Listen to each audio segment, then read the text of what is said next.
ഉണ്ടാക്കുമ്പോൾ അതിനകത്ത് ചേർക്കുന്നു. ഈ എണ്ണ തിളച്ച എണ്ണയിലേക്ക് ഇത് ഉരുക്കി ചേർക്കുന്നു.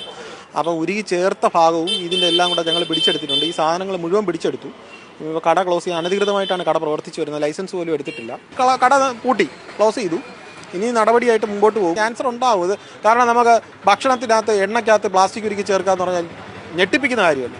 ഇത് ഒന്നും അറിഞ്ഞുകൂടാത്ത കുഞ്ഞുങ്ങൾ വരെ കഴിക്കുന്നതാണ്. മാത്രമല്ല ഇവിടുന്ന് അറിയാൻ കഴിഞ്ഞത് റെയിൽവേ സ്റ്റേഷനിലേക്കൊക്കെ പോകുന്നു എന്നുള്ളതാണ് അറിയാൻ കഴിഞ്ഞത്. ഇത് നമ്മുടെ നാട്ടിൽ കണ്ടുവരുന്ന ഒരു കലാപരിപാടിയാണ്.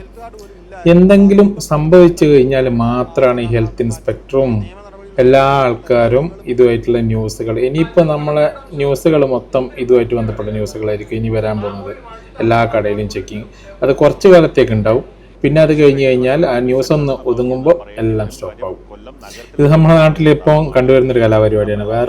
നമ്മളിപ്പം വേറെ വിദേശത്തെല്ലാം നിൽക്കുന്ന ആൾക്കാർക്ക് അറിയായിരിക്കും. അവിടെ ഒരു കട ഇങ്ങനെ ഉണ്ടായിട്ടുണ്ടെങ്കിൽ അവരാരും അങ്ങനെ ഒരു ചെയ്യാൻ ധൈര്യപ്പെടില്ല. കാരണം പിന്നെ അവർക്ക് ആ ലൈസൻസ് കിട്ടുക മാത്രമല്ല അവരെ ജയിൽ ശിക്ഷയും കാര്യങ്ങളൊക്കെ ഉണ്ടാവും. നമ്മുടെ നാട്ടിലാകുമ്പം ഒരു മാസം കഴിയുമ്പോൾ അവർ പിന്നെയും ഇതേ ആൾക്കാർ തന്നെ വീണ്ടും കട തുറന്നിട്ട് അവിടെ തന്നെ പ്രവർത്തിക്കുന്ന നമുക്ക് കാണാൻ പറ്റും.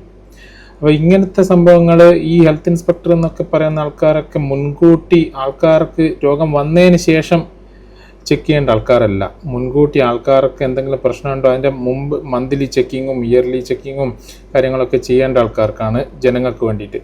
ഇതൊക്കെ എല്ലാ സമയത്തും ഇപ്പോൾ നമ്മളെല്ലാ ന്യൂസിലും കാണുന്ന സംഭവങ്ങളാണ്. ഇത് എന്തെങ്കിലും ഒക്കെ സംഭവിച്ച് ന്യൂസായി കഴിഞ്ഞു കഴിഞ്ഞാൽ എല്ലാ ആൾക്കാരും വരും. ഇപ്പോൾ പറയുന്നതെന്ന് വെച്ചാൽ അത് അനധികൃതമായിട്ടാണ് പ്രവർത്തിക്കുന്നത്, അതിന് ലൈസൻസ് ഇല്ല പ്രോപ്പറായിട്ട്.